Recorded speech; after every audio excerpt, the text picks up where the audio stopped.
This is the beginning of the recording. Oh, we're starting. Okay.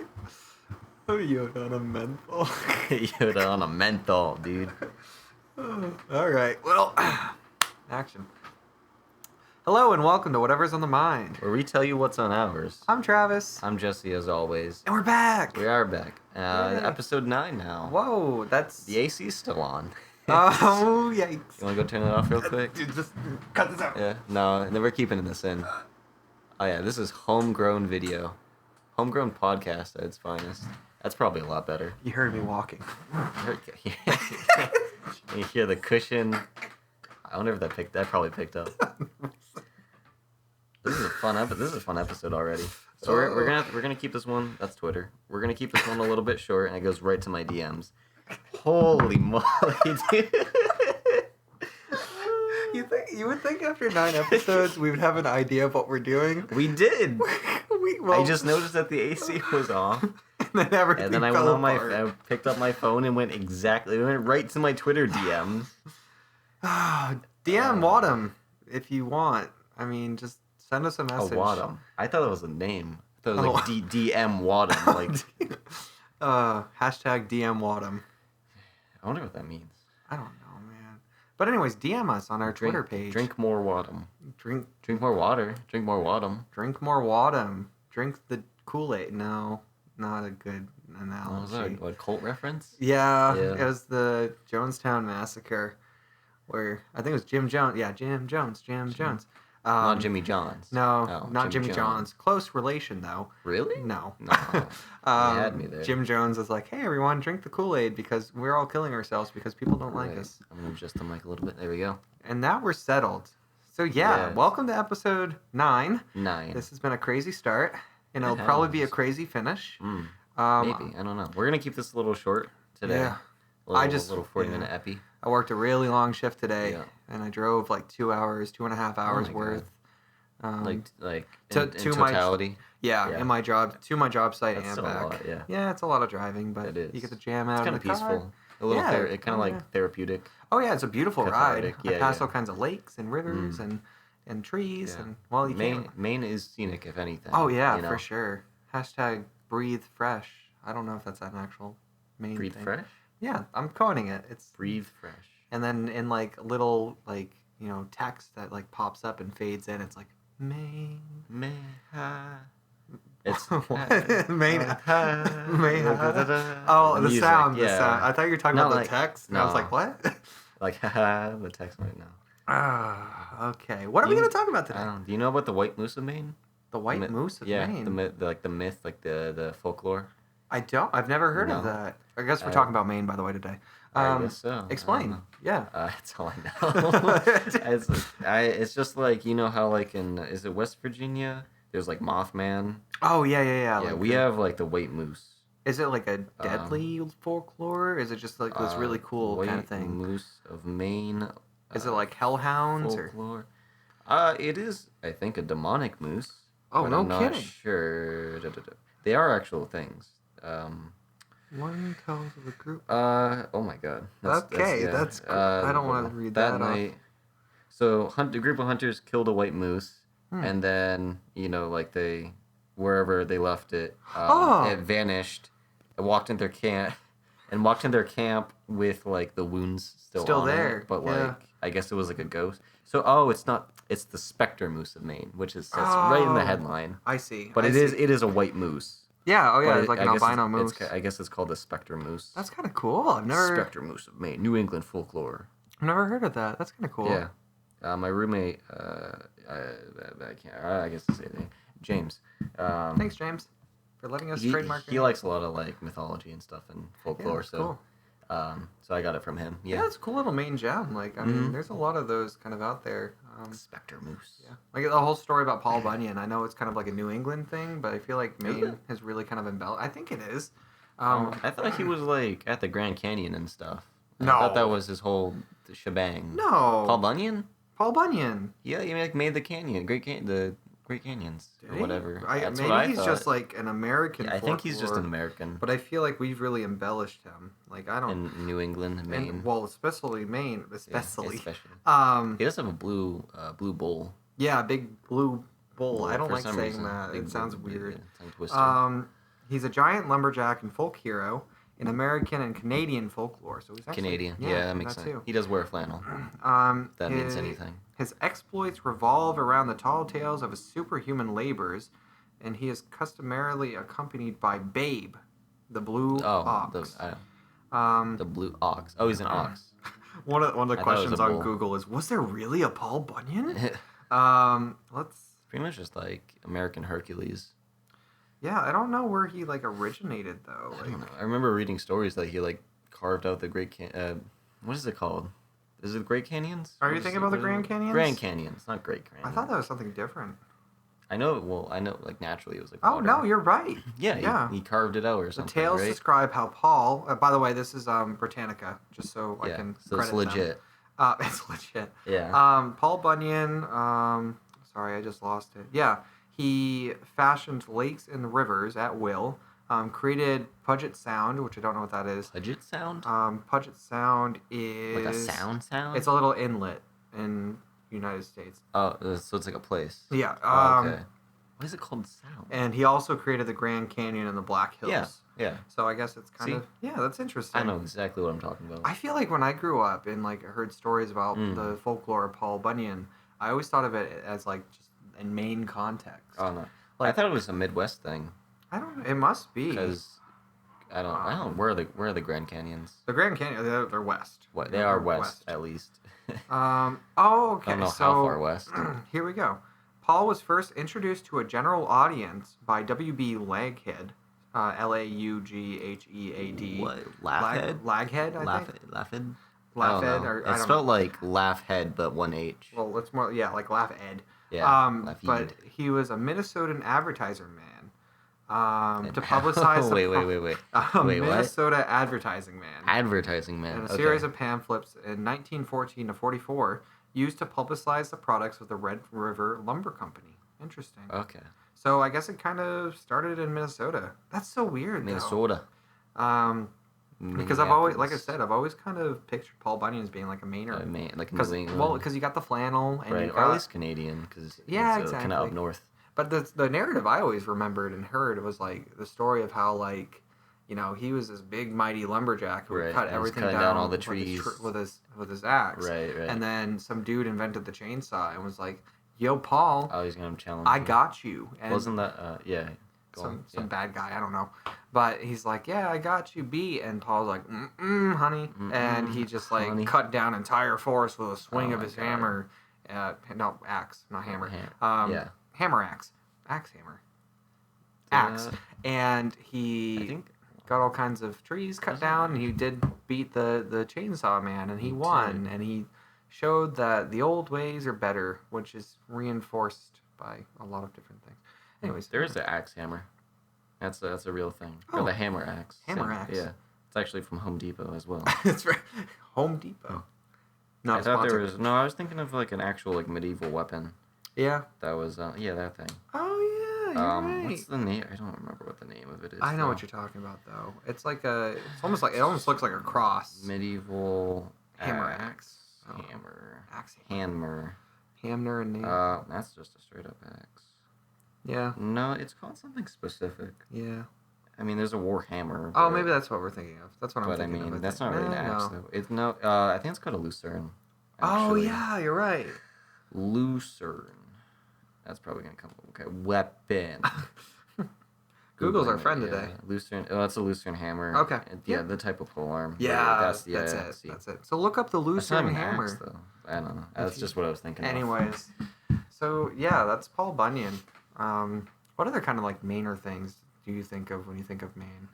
So Paul Bunyan, Spectre Moose. Oh, Lost on a Mountain, Maine. The book? Yeah, Don Fendler. We talked about that last episode. That's a Maine thing, right? Lost him because he was like, because he was like on a mountain. Yeah, we definitely And then he saw a moose or whatever. Yeah, because he was like, oh my god, it's Spectre Moose. But yeah, that's a Mainer thing. And then he survived. What else? Lobster for some reason. Well, coastal Maine. Yeah, I mean Portland. Did you ever go to the what's the name of it? It's like some science ocean museum on the coast. I'm not.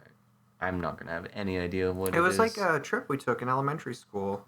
So I'm definitely not gonna remember. Coastal Maine. What's the study of oceans? Oh my gosh, marine biology. Marine biology, probably. I was gonna say oceanology, honestly. Biology museum. I'm just gonna look it up and see what I find because it's probably the internet's first great. Result. I don't know. Let's see. I think was it Maine Maritime Museum or Maine Maritime Academy. I think it was the Maine Maritime Museum. That sounds familiar. I don't know. It was down near Portland, Maine, which is a big area that I. You could do a Portland, Maine Aquatic Museum. I don't know. Maybe that was it. No, I feel really bad because I should know it. Portland, Maine. Anyways, so while Jesse finds the name of that, we in elementary school we were all able to like go down there and like tour the huge thing. And it's just this big like museum that's dedicated. So it's a museum, right? It's not an aquarium. Maybe it's an aquarium. Maybe we consider an aquarium. There's the Maine State Aquarium. Maybe that's it. Maybe it's the Maine State Aquarium. The Maine Maritime Museum. Is it in Portland Aquarium? Maybe. Well, that's why I looked up Portland, Maine Aquatic Museum. Yeah. Anyways, it's some place you should check out if you ever find it in your endeavors. Cool. But I remember as a kid, we went down and like they'd show you like how the tides work and like they showed you all the sea creatures and stuff. And one portion of it was touching lobsters. And it's really funny because what my dad used to do, it's actually not funny. It's kind of scars me for life. I think it is the Maine Maritime Museum. I don't know. Oh yeah, that's it. That is it? Okay, the Maine Maritime Museum. So check that out. There you go. But my dad, when I was a kid, let's get back into the backstory. My dad used to, after a day of work, go to Hannaford, and he would pick up lobster, right? Because they liked eating lobster and stuff like that. And he would have them in these brown paper bags. And what he would do is he would take them out, and at just little, 3-year-old Travis, just minding his own business, he'd run at me full force with a freaking lobster and chase me around the house with it. Yeah, that is traumatizing. It was the scariest thing, and it got so bad, and to the point that anytime he brought a Hannaford's like paper bag with him, I would get scared. Yeah. Like, literally, I would, run, and it wouldn't even be a lobster in it, but he scarred me. Yeah. And I just remember that day at the aquatic museum, whatever, Maine Maritime Museum. I remember the time we went down there to tour it as a school, and just looking at those lobsters in, like, flashbacks immediately. Yeah. Like, lobsters look like little aliens, dude. Oh, they're so creepy, They're creepy. Have you seen how big some of them can get? Yeah, they're huge. They can get huge. Dude. Like, the ones we eat, it's like little tiny ones compared to, like, some of the... Right. Like, I don't like eating lobster. I don't like a lot of... seafood? Seafood, shellfish? So it's called? Yeah. Oh, yeah. There you go. Something like that. I like I like haddock and salmon and tuna. Yeah, the largest... Like the good fish. Recorded lobster was a 44-pound lobster. Oh my god! Caught off of the coast of Nova Scotia, and I believe lobsters are kind of in the same category as I can't think of any other animals crabs out there. Crustaceans? No, I'm just thinking there's no natural way that they die. Right? Really? Yeah, like lobsters don't die. They can't just naturally die, I guess, or we haven't found that point. Wow, because they probably don't live that long, right? Well, no. What I'm saying is they live so long that there's not been. Oh, okay. So they don't die of age, pretty much. Right. Exactly. Yeah. They're basically Tuck Everlasting 2.0. But have we had like old enough lobsters to research? I think to do that. I'm gonna double check this because I feel like I might be thinking of a different animal. It feels like they just like don't live long enough for us to see that if they do die from like old age. Yeah. Because they are like prey. Right, I guess they do, but it's pretty old. That's a long time. It's 54 years, I guess. Is it? That one said 31. Oh, wait, something says biological immortality. Oh, yeah, okay, so research suggests that this is Wikipedia, that lobsters may not slow down, weaken, or lose fertility with age, and that older lobsters may be more fertile than younger lobsters. Oh, this does not... Okay, so that's what I was thinking of. So, essentially... Yeah, the older they get, the shell will molt and will be more difficult to kill it. To die. Repair. Oh, so the actual protective shell that it lives on. So it wears down. It wears down and then it dies, kind of like of those. Probably just of predators. I imagine. Predators and actually, okay. So the way it works is like because it breaks down so much, they have to put so much energy into the molt that they'll die of exhaustion. Okay. So their fertility, however, doesn't go down, and they don't really like age that much. I guess they're not as susceptible to like the aging process, I suppose. Right. Something like that. Whereas like we age very like, it's very, I don't know, what's the word? It's very apparent. When we age, I guess. I was thinking of jellyfish, by the way. For what? Oh, they don't die. For biological immortality. Jeez. Well, I mean, they are like jelly. Yeah, so. They're so weird. They're pretty much aliens. Really, they don't have a nervous system, right? They don't have a nervous system. I don't think they have a brain. Yeah, because the brain's part of the nervous system. Right. But that's so weird to think. They just kind of. I guess do they function just off of sensory? I don't know how they function. I have no idea. I'm gonna look up jellyfish. Yeah. There's also, I don't know what it's called, but there's like that algae that's like, it just keeps on growing and growing. You know what the one I'm talking about? Have you seen that? Oh, it's like the immortal algae. Yeah, I don't remember what it's called. Well, time to look it up because we're just looking up things this episode. Well, I'm just gonna look up immortal algae. Oh, I think that sounds pretty cool. Okay, interesting. So I am currently looking at. No, that's a PDF. I don't want to look at a PDF. I want to look at actual stuff. Let's look at PBS. Yeah, the algae was, it was like virtually immortal because it doesn't age and just keeps growing, stuff like that, and pretty much just like grows over everything. I don't know what it's called, but it had like some sort of like Neuralink inside of it or something. I don't know what it was, but it was like it doesn't have a brain, but it's like it's conscious. So it's very weird. So I found out they do have a nervous system. They actually have jellyfish. Yeah, they actually have two nervous systems that act independently of one another. They don't have a central nervous system. Like the brain. Yeah, exactly. Right. Like the brain and a center control system, I guess, if you want to look at it that way. Okay. Click on that. Yeah. I'm glad I'm clarifying a lot of things just because. Well, it's good because we don't want misinformation. You don't want to look silly back on the podcast. Yeah, exactly. I've done that before. It's okay to be wrong. Just correct yourself when you are wrong. Yeah, you just gotta accept and learn. Take a slice of humble pie, which is a band. What flavor? I was gonna say, what flavor would that be? Humble pie? Yeah. I would assume cherry. But then cherry pie is by Warren, so that doesn't really work. That's taken. What is a humbling pie? I don't know. What the name of the band, dude. What kind of pie do you... Well, no, we're getting into this now. What kind of pie do you eat that humbles you? That humbles me? Yeah. I guess pumpkin pie? I don't know, really? dude. I'm throwing pumpkin pie out there because I'm going with apple pie for me. If I eat a good apple pie, I'm humbled, you know? I was going to say apple pie, but then, I thought about, the word humble and, what it means and kind of, taking your medicine. And pumpkin pie is one of those things that, I don't absolutely hate but don't love. And that's, Wait, what does humble have to do with taking your medicine? Well, that's, humble... Now we're going to get out of the dictionary. Yeah. We're going to look up the definition of humble. This podcast is just going so many directions today, and I love it. It's good. It's good to talk about the definition of humble is to not be proud or haughty. Yeah. Not arrogant or assertive. So, right. I guess, when I say take your medicine, I mean, just... know what's good for you? Yeah, I guess, yeah. I don't know what's good for you. Take your medicine. Well, I had no frame of reference for take your medicine. I know. Humbled, and I was like, whoa. I just jumped the gun without explaining myself. But now I have, I believe. And anyways, pumpkin pie is my humble pie. Your humble pie? Mine's apple. I wonder what Peter Frampton's humble pie is. Who is Peter Frampton? Peter Frampton was in the band Humble Pie. Oh. I saw him live in Bangor, Maine, a couple years ago. Maine. Yeah, he was really cool. Is there another banger? Bangor. Banger. I like calling it banger. Banger. Bang. Yeah. We have such weird names for places in Maine, just the things we call it versus what people would call it, and then there's some areas in Maine where people just don't know how to pronounce it. Really? Millinocket, for example, people a lot of people look at that word, and are kind of whoa, what? Actually, I saw a video. What? I forget if it was on BuzzFeed or something like that. There's obscure video. Yeah, but anyways, it was a few years ago. Oh, that's my PC. Thank you. But it was essentially people trying to pronounce Maine names. Oh, okay. Yeah. And they completely butchered some of them because some of them are really hard. Like I said, to me, looking at Millinocket, or Millinocket. that doesn't. Yeah.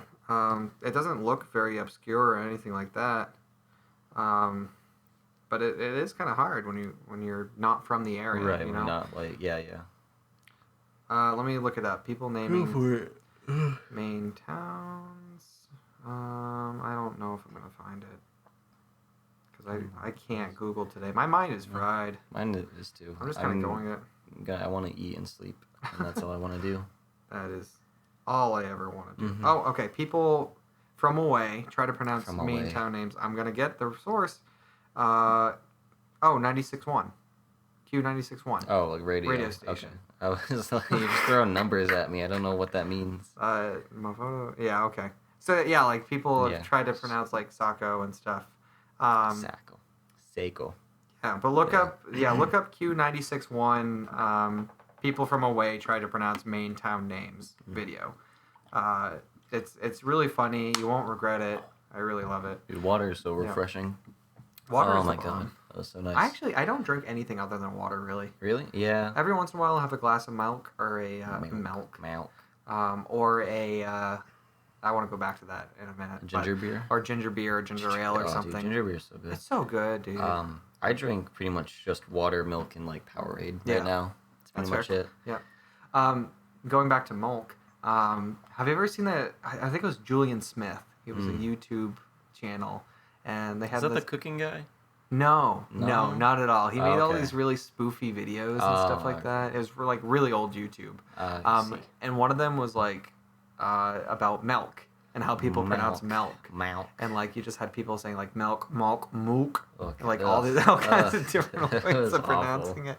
And like eventually at the end of the video, they're just like screaming at each other, going milk or mook. It's just so funny. It's just milk, man. Have you ever seen like the hot Kool-Aid bit? I have not. Oh my god, look up Julian Smith because those were like really funny. Hot Kool-Aid. Hot Kool-Aid. Like is this guy? Unpleasant. No, it's this guy like boiling Kool-Aid, and this other guy walks in the room and he's like, "What are you doing?" He's like, "I'm making Kool-Aid."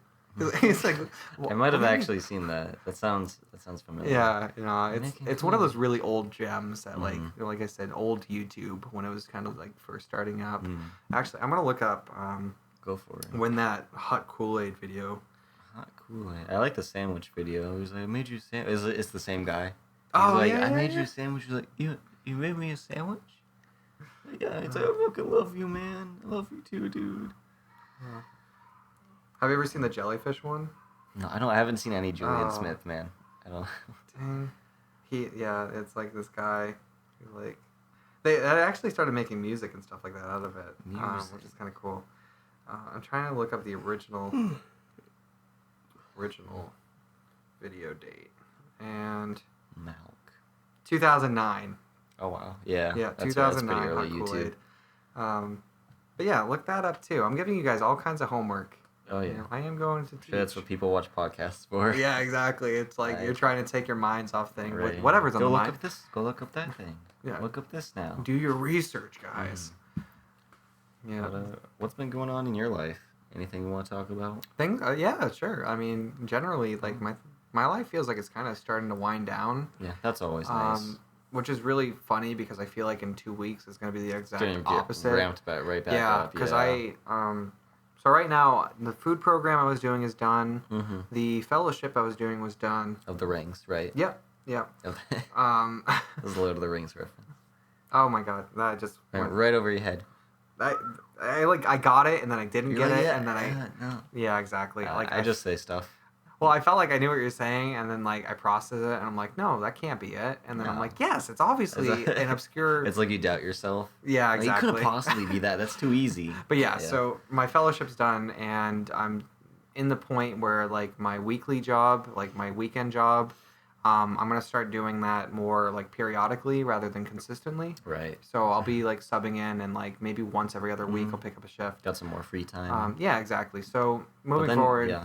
I feel like I have some more time to myself, which is nice. It's always nice. For the next couple of weeks. But then after that, I'm going to be, student teaching 5 days a week. Right. I'm going to be doing my senior thesis, which I've already been working on, and I'm still working on that. Yeah. I'm going to be leading the anti-racism group that I established. That's awesome. Yeah, cool. yeah. So, like, all kinds of different projects and things.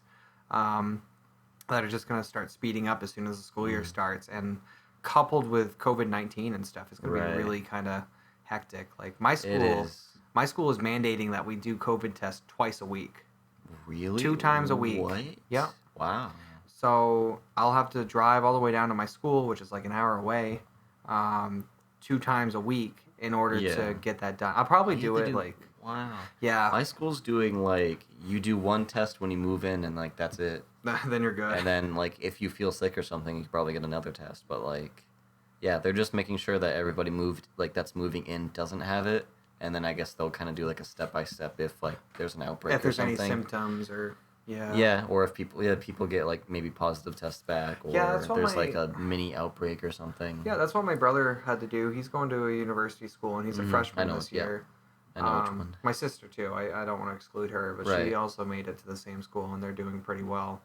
But yeah, they're doing the same exact thing where it's just kind of like an initial check, right? And then kind of playing it by ear as move along. Yeah.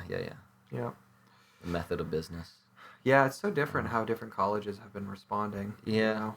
And I'm not really thinking it's going to go through, though, this year.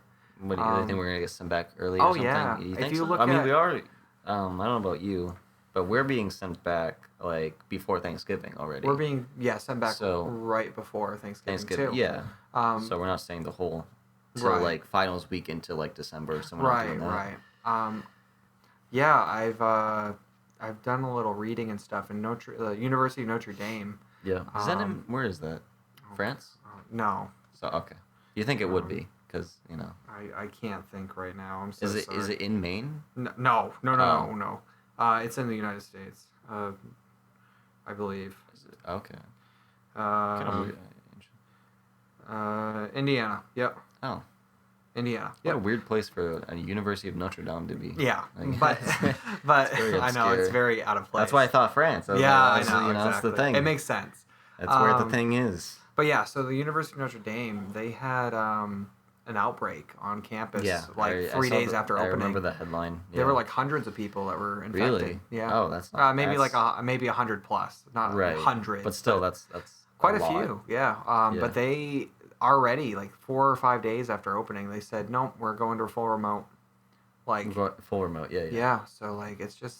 What was the point of even opening then? It's a lot of different things. It's a silly try. I feel like a lot of it has to do with profit, because if you close down for the room year, and board charges. Oh yeah, exactly. Yeah. You have room and board, and then you have tuition, and people are going to demand that tuition rates are lowered if they're not in classes. Right. I know mine are lowered. Yeah. At least this semester. Ours actually went up. It went at my college. Oh, that's very dumb. It's almost $80,000 a year now. It's like 79.5. Wow, yeah. Well, we got a lot of rich people at my school who can afford to pay it. So that's great. You guys pay up. That always blows me away. Yeah. No, I mean it's crazy. I think about almost 20% of my school probably is in the top 1%. Yeah. Which means they make like over $300,000. Weird that school is in Maine. You wouldn't think that school would be like in Maine. Just has... You think it'd be like in New York or something. Yeah. Like upstate New York. No, they established themselves as a really ritzy, liberal arts school. I guess it is like in like, it's probably advertised as like rural Maine and scenic and very like get away from the busy town life, city life. Honestly, not even. No? No, it's really just kind of like we have these values as a college and, that's what kind of sucks people in. Unfortunately, not everyone adheres by those values and stuff, and it's really just it's established itself as a very elite college that once you graduate from, you're gonna get a job, no problem. Yeah, it's renowned. Yeah, it's very renowned. Yeah, which is good and bad. It's for me, it's good because I made it through. I'm going through my senior year. I'm going to graduate and get a job and go to graduate school. No problem. Yeah, because it's what you do with it too. Yeah, of course. It's not like you're just getting like C's and barely passing. And even mom and dad paid for all this. I mean, even then. Yeah. I mean, if you're getting C's get degrees still, but. I mean, it doesn't look great on a resume, but the tagline of the college, seeing the name, holds so much power right there. Like, oh, you were smart enough to go to that school. Right. Like, it's kind of like an honors class. It's like if you do bad in an honors class, it's still better than going to like the regular or common like core or like a remedial course. Exactly. Yeah, or doing better in those regular remedial courses. Exactly. It's the same principle. But yeah. Yeah. Well, on resumes, do they see your college Oh, yeah. transcript? They do? Oh yeah, when I do That's a interviewing. dog. Hello, doggo. We have a lot of dogs right now. Yeah, you guys have like 7 right now. I think I always have to count them on my fingers because I always lose track. But yeah, like on the school board when I'm interviewing applicants, like we see their transcripts. So is it like applying to be a teacher though? Is that what the Yeah, job well, is for? it's whatever Okay. position they apply for. Oh, okay. If they're applying for a teacher or an ed tech, Okay. or a principal. You request their transcripts? Yep. Even if they have the degree? Yeah. That's okay. Well, it's just to I see guess how that they depends on the performed job, huh? academically, Yeah. like, because obviously, I mean, you could go to, the most renowned private, you could go to Harvard, for example, Right. and do okay, or you could go to Phoenix University and get all A's, Right. So it's just kind of like, we like to get a full picture of what they were like in each place. That's fair. And you can see individual classes and stuff, and we take that into consideration, if you're going to be like a history teacher and you flunked like half of your history courses, Right. we're going to look at that and be a little bit more skeptical about that. Yeah, compared to someone who like aced them or something. Exactly. Just whatever is better. So yeah, Okay. we do look at that stuff, which is, I know it's weird and it doesn't seem like It's a little weird because it doesn't really reflect who you are. I agree. Now. No, I agree completely. Which is, I guess, is why like when you're interviewing people, kind of taking the whole picture. Yeah, and that's something of them. Yeah, when we're interviewing, we don't interview just based on what we see. Right. It's a combination of everything. So Which is good. We've had people who have come in with stellar transcripts and just been kind of awkward and nervous and stuff. And it's not like we, when they're nervous and awkward, we're like, wow, they'd be a terrible candidate. No, we're like, they're probably just nervous. Yeah. And their application says everything, and they're fine. And same thing vice versa. Like we might have someone who, is 40, 50 years old, who didn't really go to college, maybe did a couple community college courses and stuff. But they work phenomenally with kids, and you can just tell based on their persona, like a lot of like charisma and their experience, and, and their those kinds of they're things. like well versed in the world, like experienced. Oh yeah, exactly, and they hold a plethora of knowledge. I mean, that's something we take into account. Those are like the best teachers. I've had I don't know how many teachers, but I've had a couple teachers. Most notably, one of my recent ones in media studies, and he's very like, he talks a lot, which is fine. Yeah. Sometimes it's like, all right, like time's up, old man. Well, he's not that old. But he talks like he's like traveled the world and like he has all this experience and like information. Yeah. Yeah, it's like you can kind of like feel the charisma that he has just from like experiencing the world and stuff. Yeah, it's so very cool how much you can connect based on that. Yeah. And just you can see how much your professors care about Yeah. a topic. Yeah. One of my professors actually gave me a book that she wrote, and it's about rural schools, and that's kind of her forte, is looking at rural America and rural education and inequalities that stem around that. And I've been reading her book recently, which has taken me way too long to get to, I'll admit. Yeah. But I can see her in that book. You right. know, like you just think of them. Exactly. Yeah. And I think of the lectures and the information she shared with me, and I see that in the book, and I really appreciate that a lot more, knowing her personally and like understanding how much knowledge she really has. You know, how great it is to share that with others. That is really nice. I also was gonna say when a teacher has like kind of this aura of they're very experienced, I feel like they're also like much more understandable of like interpersonal relationships and stuff. Oh yeah, I kind of like they really do understand like the student's situation. Yeah, I had a professor at my college. I almost slipped. Yeah. Please don't make me do more editing work. Edit now. Here. Pop up. Yeah, he's gonna do that. It'd be nice if I had timestamps. Yeah, I probably won't, because I'll just skim through it and be like, what is it? Just like fall asleep. Slap on the intro, outro, normalize the audio, and ship Done. it. Yeah, it's literally just ship it. Put a little fade in. No, that's fair, man. I'm gonna. Before you say the next thing, I'm gonna rewatch this intro and laugh my ass off, because we just were like all over the place. It was like bam, bam, bam for like a minute. Yeah, and just like I can't wait. Fun. I re-listen to all of these and I love doing it. But yeah, so I actually had a professor at my college when COVID hit, talking about those interpersonal relationships and talking about the looking past just the academics. Right. But my professor was very honest with her class and said, your health comes first right now. Your loved ones, your family. Sorry, I didn't mean to. I thought your professor was gonna be like, you know what, like you suck. Like just kind of like, there it is. I just want to get it off my chest. No, he was honestly like super chill and honest, and he told everyone. He said, regardless of what work you do for the rest of the semester, you guys all got a minimum of a B.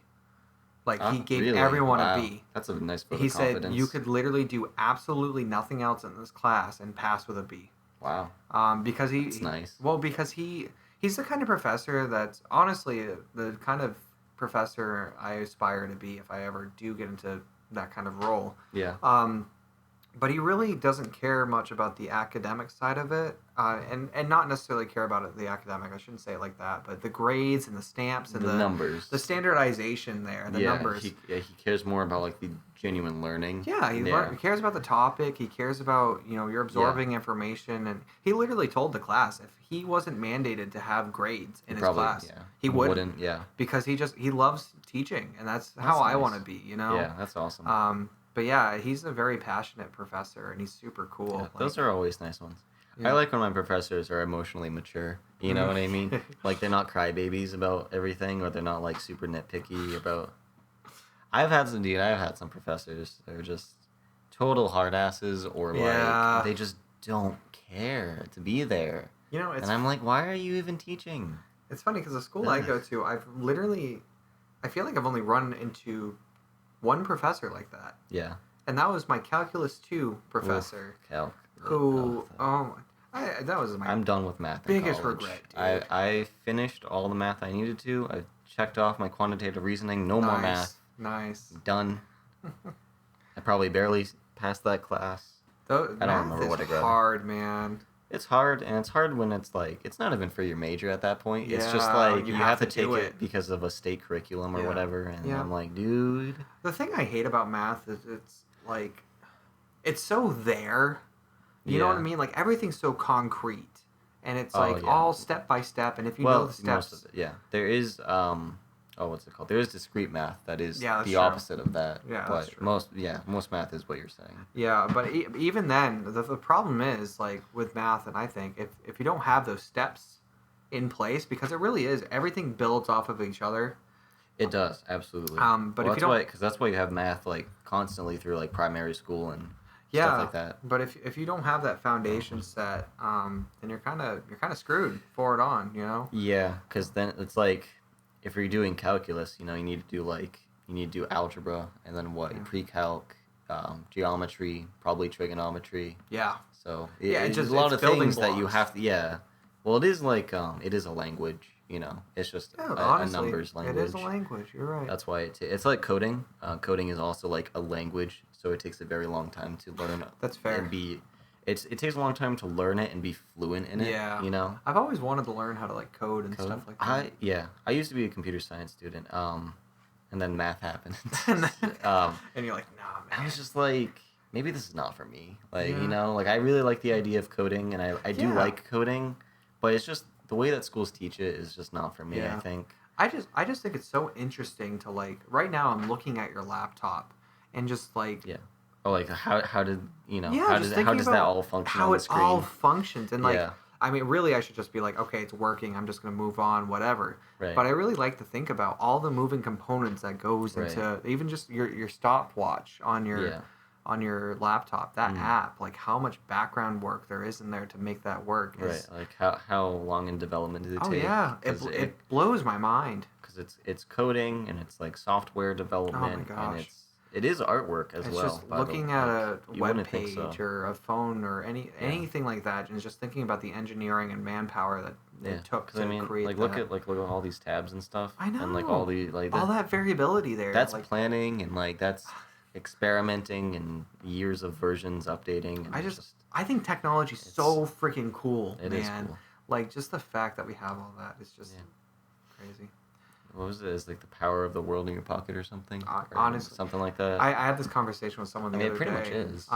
Like just the fact that the phone I'm holding right now, which is like a Samsung S7. Yeah.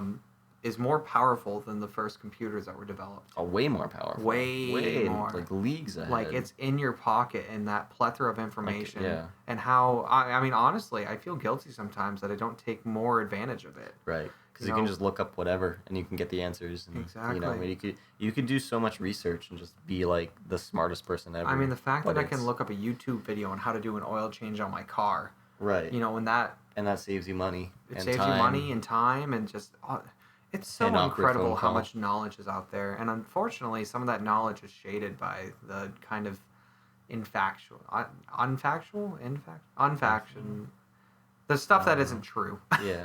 Things that just kind of pull you off the rails and is kind of non-factual. Non-factual. I mean, that is a negative to the factual. So yeah. That works. Yeah. But anyways, yeah, that's...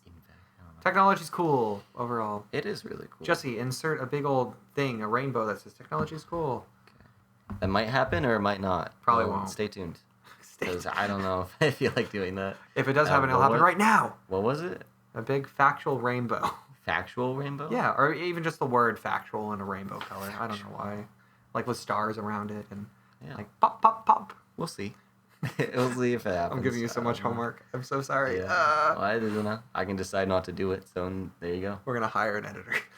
That'd be cool for a podcast. I would also feel super guilty because like I want to be the editor. That's true. But also like busy. Yeah.